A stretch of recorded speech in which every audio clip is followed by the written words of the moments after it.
Okay, we should be live now. I don't know if you can hear me. If you can, go ahead and type something in the chat box.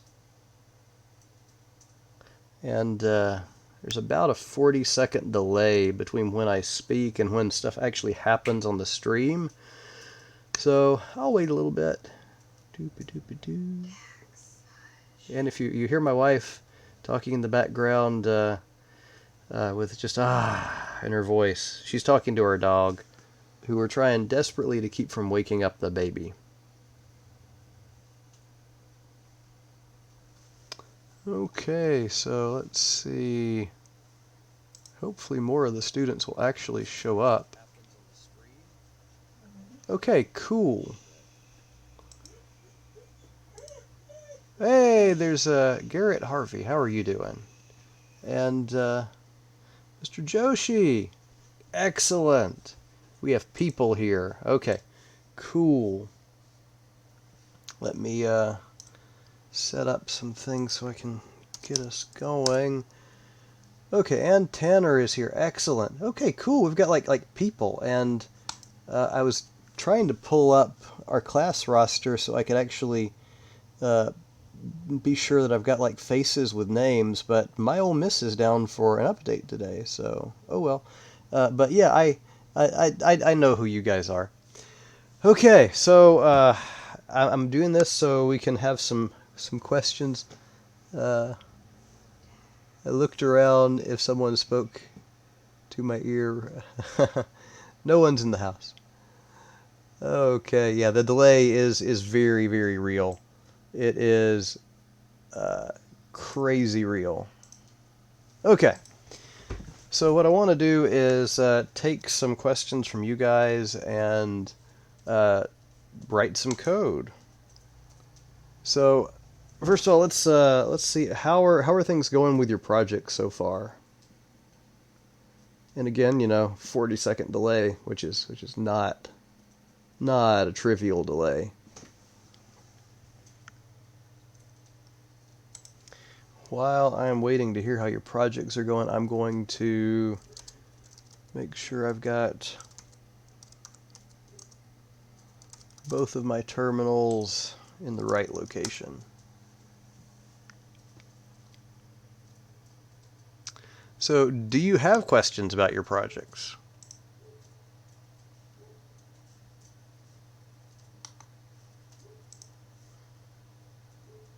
If you don't, that's okay. That's actually great news if you don't. I've got a few questions by email, which is why I put together the little impromptu sketchpad video yesterday, going over the basics of the algorithm. Hey, little girl, come here. Come here, doggy. Yeah, my dog Dax. She wants to go down and chase after, with extreme love, everyone she sees walking outside the window. Okay. Cool. Okay, so Zach, trouble with Viridis Colormap. Okay. Yeah, if you can get any color map working at all, we're going to be fine. Let's see. And I'm having trouble using the grid. Okay. So the thing to keep in mind about the grid is that the grid is all sort of hypothetical. If this was like C or C++ or something, you might be tempted to initialize a grid of a particular size. Let's just... yeah, you're a happy little puppy. You gotta leave me alone, though. Okay. So if we're going to we want to initialize a grid of a particular size if we're using something like C or C++, but we don't necessarily have to do that. What we can do is, let's just make a file here and call it test.py. What you're going to want to do is keep a list of values that you can sort. We'll call this dist list. And for our dist list, you're going to want to populate that with your grid coordinates. You don't necessarily have to make a separate data structure that has exactly 190 by 120 cells. You'll end up generating that by looping through your hypothetical grid points. So let's say we've got x in range 0 to, I think the width of our grid was 190. And I think matter of fact, probably the better thing to do would be to define some variables called grid width and grid height. So pardon me if I accidentally put semicolons at the end of the lines. I've been doing a lot of coding in PHP over our work at home event. So okay.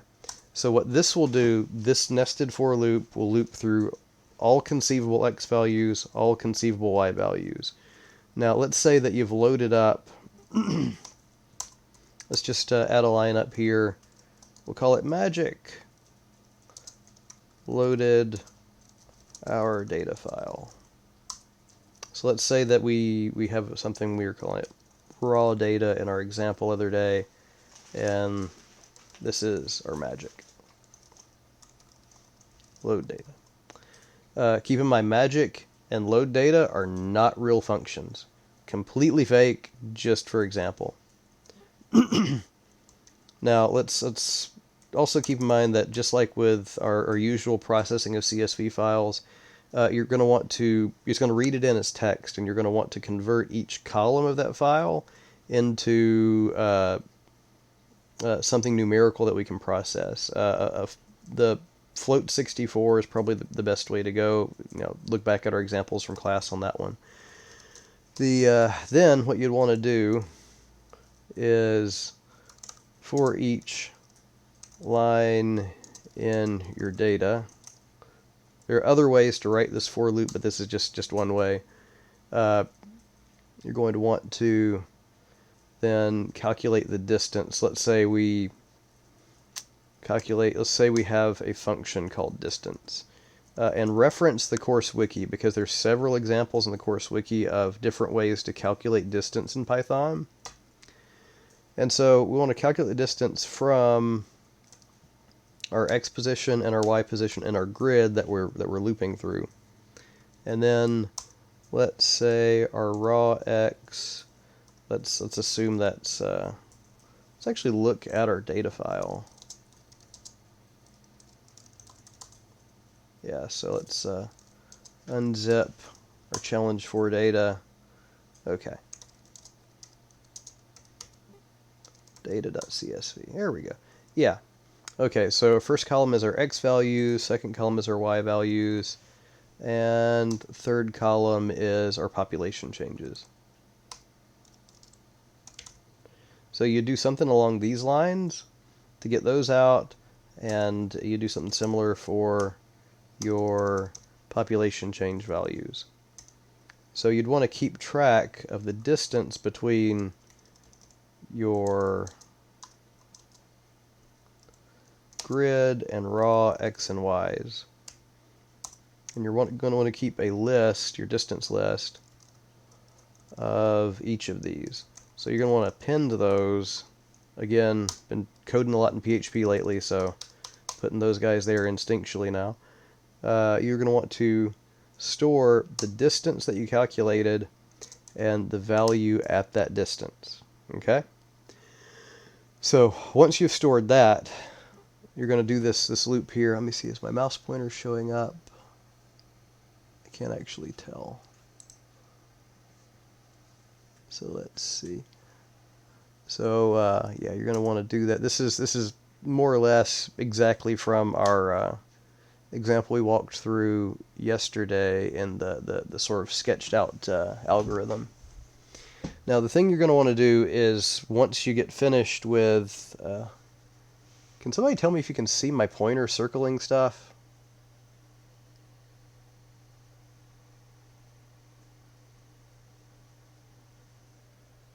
I'm going to assume you can, because I can just barely make it out in the little preview window I'm seeing. So yeah, I think you guys can see the pointer. Yeah. So once you do these things, just outside of this for loop here, what you're going to want to do is then get the k nearest neighbors. Now keep in mind that these guys are going to be just sort of randomly placed into, not randomly, but they're going to be placed into the list in the order they came out of your raw data file. So what you're going to want to do, and again, this is a magic line, so you're going to want to look for the actual code to do this. Magic dist list sorted. Okay, so that's not real Python code. Come on, you guys got to write something. Okay, so cool. Okay, and once you've got that, the thing that I do want to show you is you can utilize Python's list slicing at this point to get the k nearest neighbors off of the top. So remember what you can do with list slicing. Let's work up a little example of that. Matter of fact, let's start a new window, list slice, or just slice.py. So let's say we had some data that was something boring, like 1, 2, 3, 4, 5, 6, 7, 8, 9, and 10. Remember, keep your data tidy. Let's say we wanted to get the first 5 elements off of this list. What we could do is we could slice our data 0, so the first index, to 5, our last index. And so if we print data, let's run over here and run slice.py. You see, when we print data here, it's going to print the entire contents of our list. But if we go down here after we've done our slicing 0 through 5, it's going to take our 0th element and increment to our 5th element. That's a cool movie, by the way, The Fifth Element. And slice in between indexes 4 and indexes 5. So let's print data now that we've sliced it. Okay, and now you see, using list slicing, we're able to get the first 5 elements off of the list. And you're going to want to do something similar to that inside of your code. So you're going to want to prompt the user, again, magic k read from command prompt. And you can use your, after you've sorted your data, that is, you can use your list slicing to go from 0 element to the k element. Now be sure when you do your sorting here that you're sorted lowest to highest. And then, again, another magic line here, because again, you guys got to write some code. Magic average the values added to dist list. And that average value, average, there we go, average, there we go. As you guys know, I'm not known for my incredible spelling abilities or my abilities to even detect my own typos. And yeah, so you know, I only give my emails like one pass. Okay, so averaging the vowels. This then becomes the value that you want to plot when you do your scatter plot. Now your scatter plot, remember, you're going to do something that looks like this. So like your mplot scatter, and you have a list of x positions, a list of y positions, and a list of values at those positions. So one of the things that you really want to do, and Cameron asked, does it matter what type of sorting we use? I was just implementing a sorting function. I've done, yeah, however you want to get it done, I'm going to be happy. Now, Python has a sorting function built into it called sorted. You can use that, but if you want to, say, write your own sort, I'm going to be fine with that. Really, especially given the circumstances of our unusual classroom arrangement since going online. If you get this working at all, I am going to be very pleased with you. But then again, that's sort of the purpose of the class, is to make functional things. I'm not going to knock you on how you solve it as long as you get a viable solution that is your solution. Okay, so what you want to do is have a list of your x values, your y values, and the population change values at each of those locations. So because of that, I kind of recommend that you keep a list. Let's fix that typo there. A list that is your plottable x values, your plottable y values, and keep track of those guys down here. So your px, append your grid x to it, your py, append your y to it, and have a plottable v that you're also going to append. Now keep in mind, what I'm showing you right here isn't 100% the code that you're going to need to use. I'm intentionally leaving some things out that you functionally, like algorithmically, everything I'm describing is there. I'm leaving some of the real lines of code out because you guys can fill in these blanks, and you need to fill in the blanks. That's sort of the purpose of the assignment.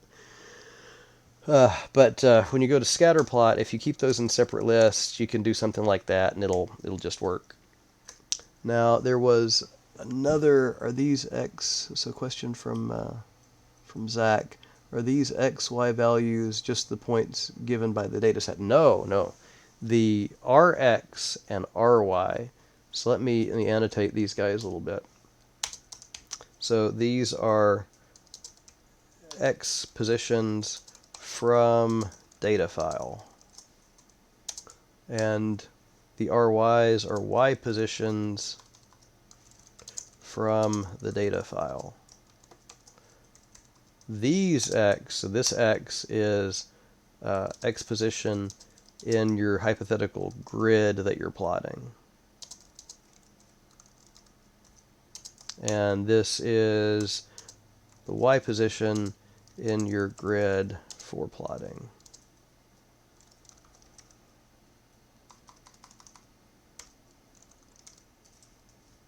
Okay, let's see. There was another question a couple back that I think I missed. Yeah, Garrett asked, when plotting the outline, PyPlot just adds a new x value to the axis irrespective of another x value. The rest of it is going well. I may just be overthinking that part. Okay, so I'm not 100% sure what that means. Let me read that one more time. Plotting the outline, PyPlot just adds a new x value on the x-axis irrespective of another x value. Yes, so be sure that you're doing a line plot. The x and y values in the outline file are in the right order. So if you plot them in the order they're in the file, they're going to draw an outline for you. But there's going to be a break in the outline. So when you get to that last point, there's going to be a break between it and the first point. So the trick there that you're going to need to do is actually completing that circuit by drawing a line between your first point in the list and the last point in the list. That needs to be the last thing that you do when you plot your outline. Let's see. Mr.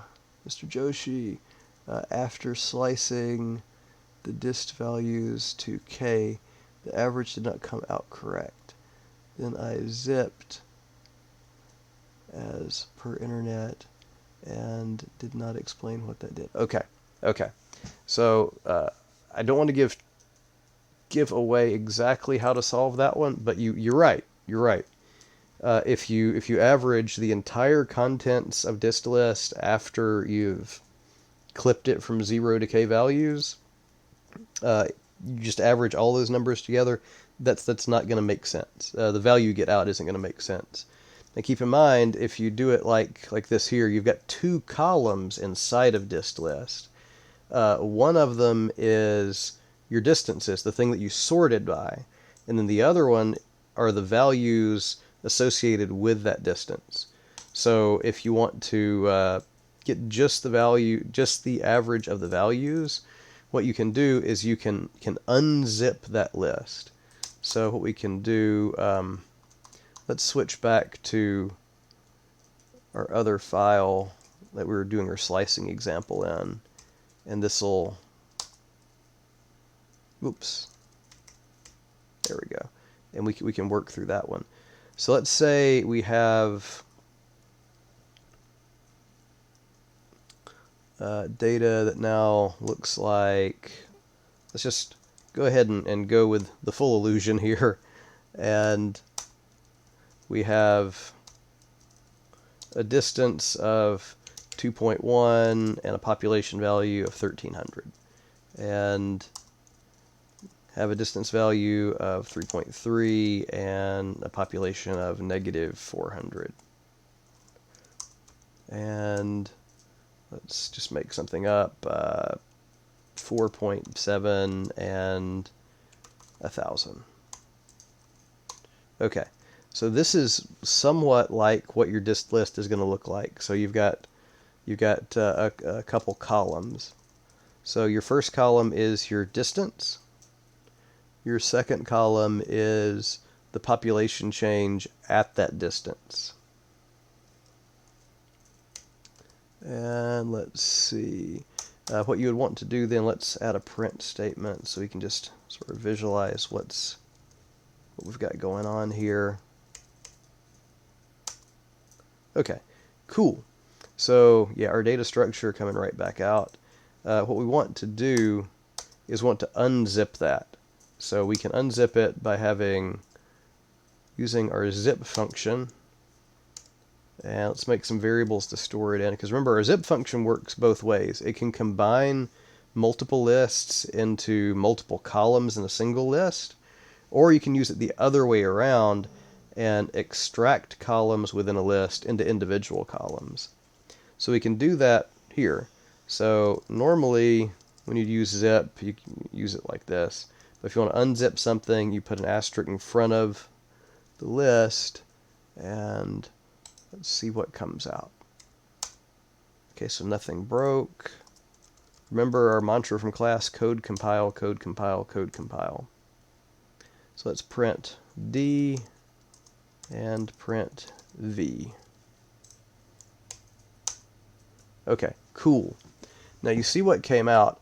All of the elements that were the first in each of these sublists came out as a single list, and all the ones that were the second element in each of these sublists came out as their own separate list. So if you wanted to import numpy as np, if you wanted to print the average of one of these, then you could just do impy dot, I always forget if it's mean or average. Let's try one, and if it doesn't work, we'll go with the other one. Okay, so let's run that. Yeah, there we go. So if you do np numpy.mean and pass it your values list, you'll get the proper average coming out. Now I've seen some weird mistakes made here. Remember, when you read in your data file, you read it in as text. It is possible to do mathematics on strings, and I've had some people do this in the past where they had their population values properly, so they were actually floats, but then sorted their distances as if they were strings and got some really bizarre results. It's actually kind of pretty, but very incorrect. So yeah, using zip, you can separate out those two columns from your distance list. Okay, so going back to our magic example here, let's see what else we got. Okay, so somebody asked what CSCI is. So if you're seeing that, then if you're asking that question, I appreciate you being a visitor here. Yeah, we're doing a live coding session for students in our computer science class. So it's CSCI, C for computer, Sci for science. Computer science 343, data science. Okay. And someone asked, can you give a hint about the bonus assignment? Ah, okay. So the bonus part of this was, let's see if we can bring up our assignment document. Okay, I've got Blackboard open on another screen, so let's pull that over here. Okay.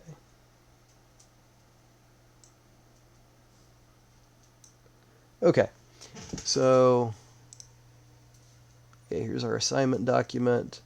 Yeah, so the bonus portion is once you've done your approximation, instead of just drawing the outline of the United States, to only draw your approximation inside of these borders. Let's see, how much is that bonus? What did we write up here?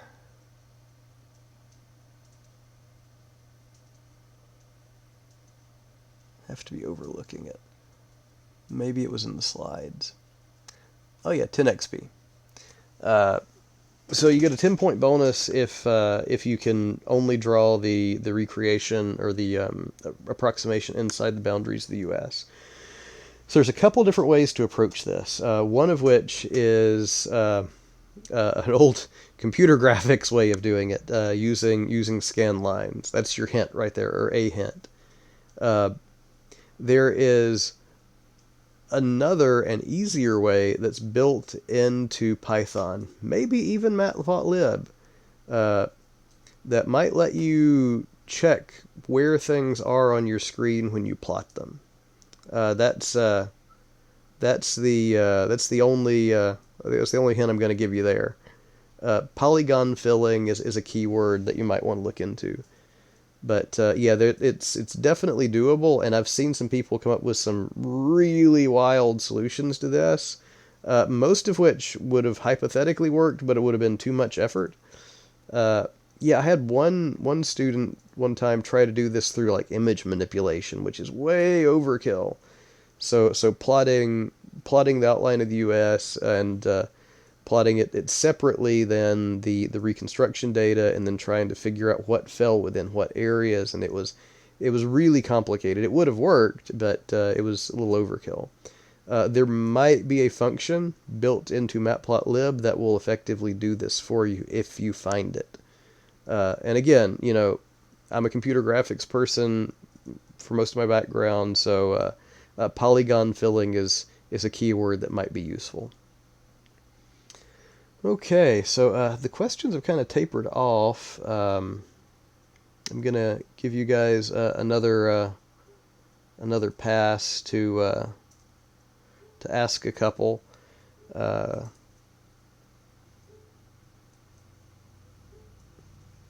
while we're waiting for more people to ask questions, tell you a little bit about what's going on in the room right now. I've got my lovely wife sitting over here in the office with me. Our little baby, she's napping. She's taking her little afternoon nap, and Mommy and Daddy are hanging out in the office with the puppy dog. Our puppy dog is named Dax. She's well, we don't really know.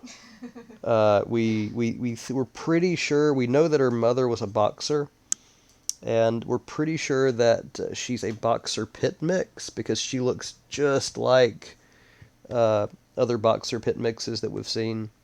And she is the sweetest little dog. Well, she's not little, not by a long shot. She's medium size. Yeah, she's robustly medium. That's what I'd call it. A robustly medium-sized dog with the energy of 15 other dogs. Yeah, but you're chilling right now. Yeah, you're chilling right now. Okay. So it doesn't look like any new questions are coming up. Ooh, we got one. Okay. So I saw that scikit learn. Yeah. So the underlying method that scikit uses is essentially what you're doing here.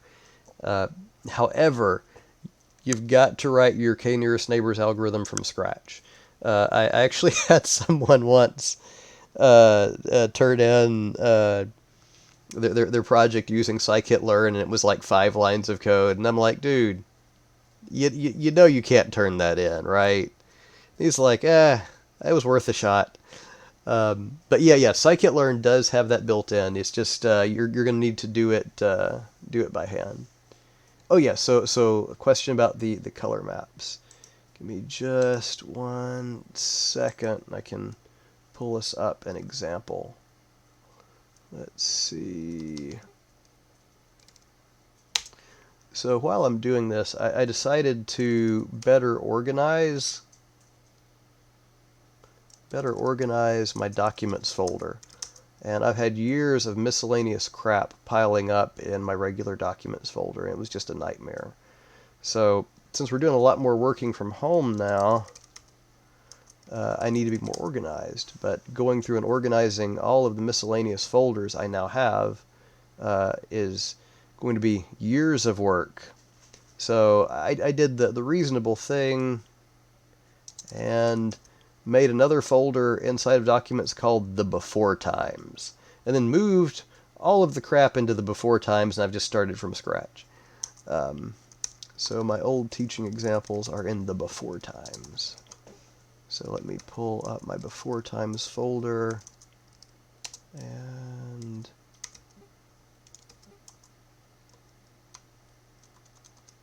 get us a nice example.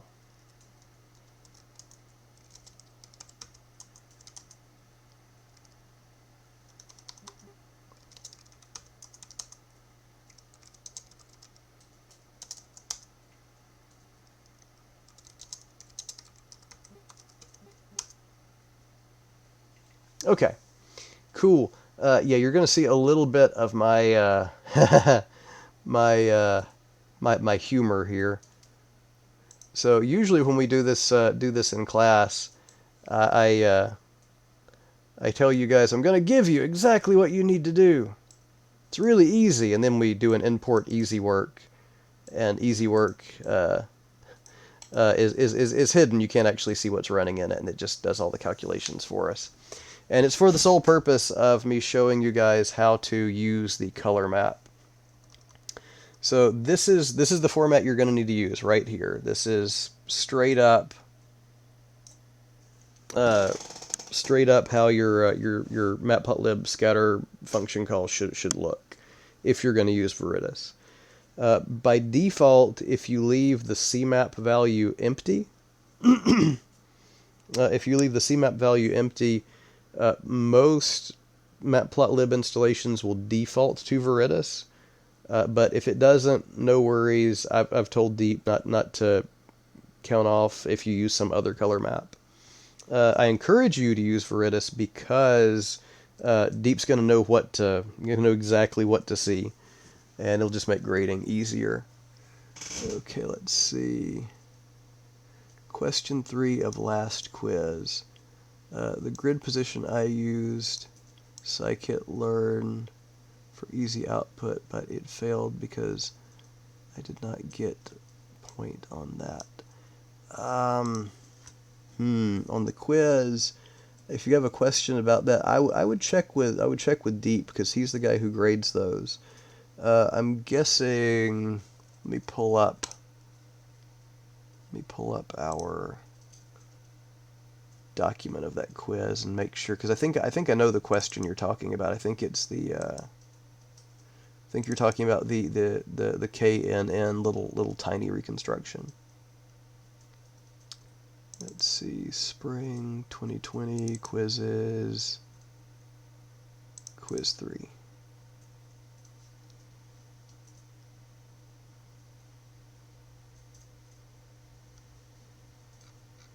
Yep, that's it. Okay. Cool. Okay, so let's actually just let me get PowerPoint up here. I can just put a screenshot of that in PowerPoint so we can like annotate it if we need to. That is the lazy way to do this.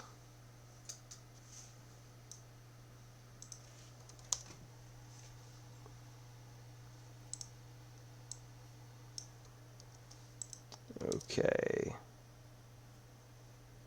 Yeah, that totally didn't work. But we can make it work.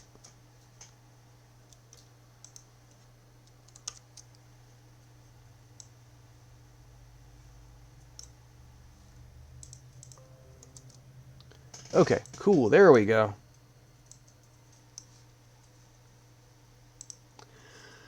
Okay, so for question 3 on the last quiz, we're looking for the three nearest neighbors and the mean nearest neighbors at that.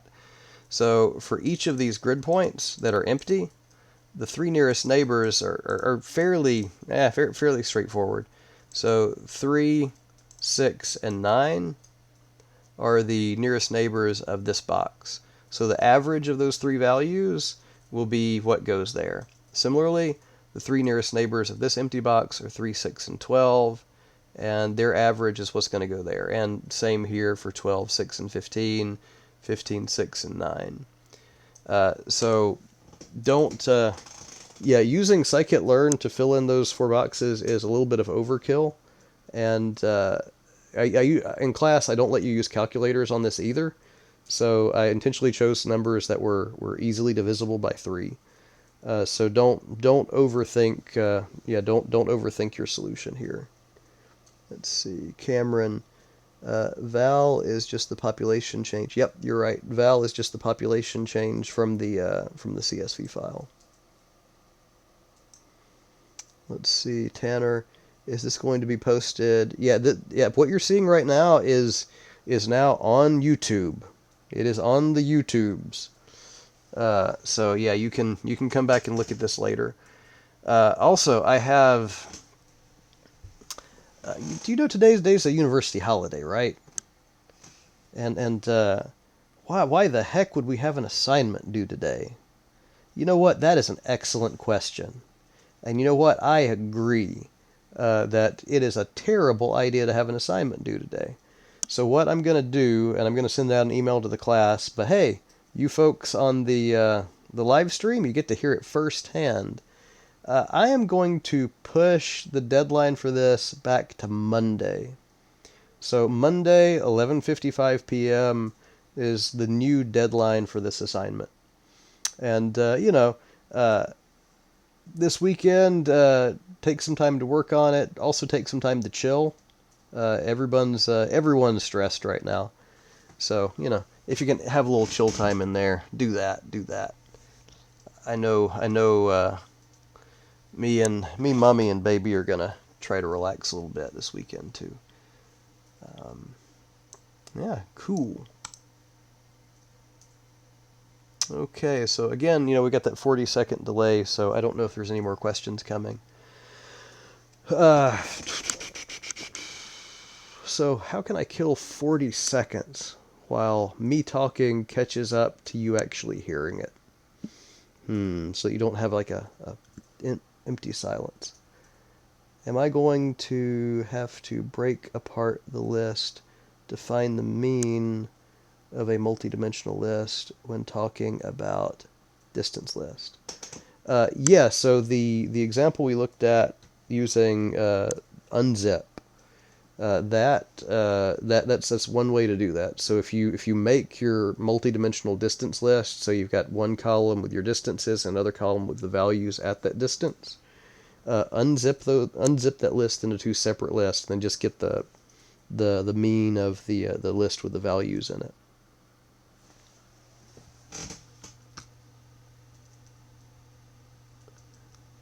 Cool. Okay. So, I've been hacking on something lately. I've got this, and again, wasting 41 seconds so you guys can catch up to me in time. I've got this monitor. It came off of a point of sale system like you'd see in like a grocery store or something. It's touchscreen. And I've been hacking on that because it's all proprietary and it uses a single standard DVI connector to get both the touchscreen data and the video through. And I've been hacking away at that lately, trying to turn into a general purpose touchscreen. Mostly so I can put it on my CNC router in the garage, because I'd really love to have a touchscreen interface for that. Make it look a little more professional. Actually, make it look really hacky, but make it have professional features. Yeah, today I found out which pins were doing what. They did some clever trickery. They're actually using the video out in single link DVI mode, which doesn't use all of the pins, and then they're sneakily putting the touchscreen data over the unused pins. So the monitor still works when you plug it into a regular video card, but it's got extra data coming over the unused pins. Very clever, very sneaky, and completely undocumented. But then again, these people are trying to make a living. They don't want people copying their stuff, so. Okay, no more questions have popped up, so I'll give you, like we do in class, except you don't have to stick around. Let's do 3 wildcard questions if you have any, and otherwise we're going to go ahead and terminate the live stream a little bit early, and I'll switch back to Skype until 5 o'clock.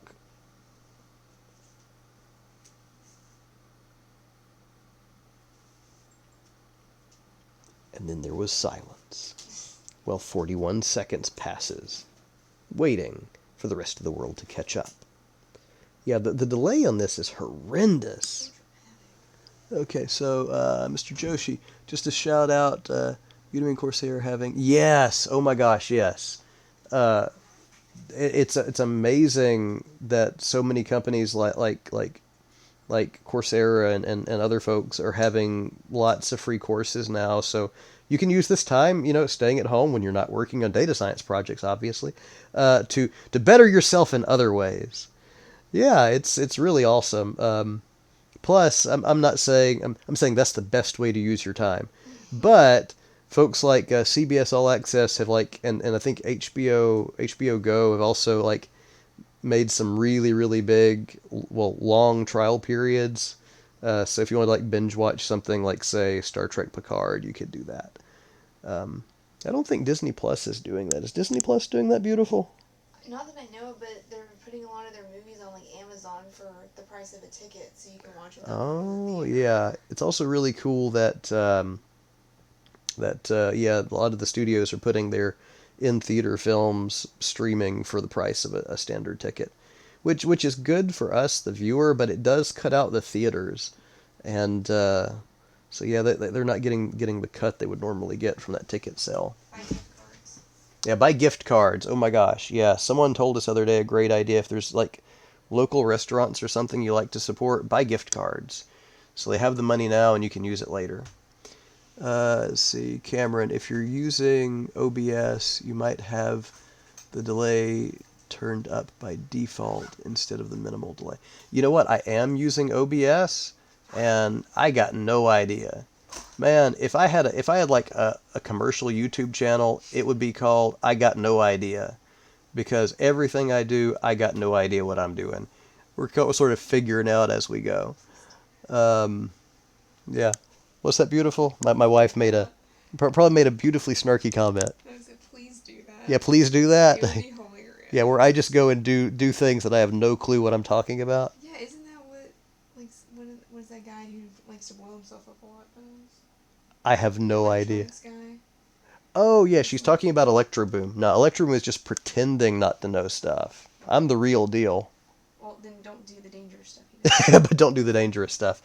Yeah, my wonderful wife has instituted very strict prototyping safety standards in the house. Yeah, I apparently almost blind myself more often than she thinks is necessary. Not that one time. It's like 3 times. Then I'm right. Well, yeah, you're definitely right. I'm not arguing with that. My wife is right. Never forget that. Okay. So, in that case, if there are no more random questions, I'm gonna terminate the live stream and hop on over onto Skype for the next 15 minutes or so. And again, giving you 40 seconds of miscellany to catch up. Yeah, it's her nap monitor. Her nap's up. Mm-hmm. She's still asleep. Yep. Yeah, our little girl's still sleeping. She needed a nap. She was getting a little fussy today. She had a wonderful lunch, though, of a gourmet preparation of Bush's brand chili beans and cheddar cheese toast. It was delectable. I wish I ate that good. I had leftover grits and an egg, so that gives you an idea. Okay. Yeah. All right, folks, I'm going to hop off the live stream, and I will see you guys in cyberspace, as I usually say. Catch you later.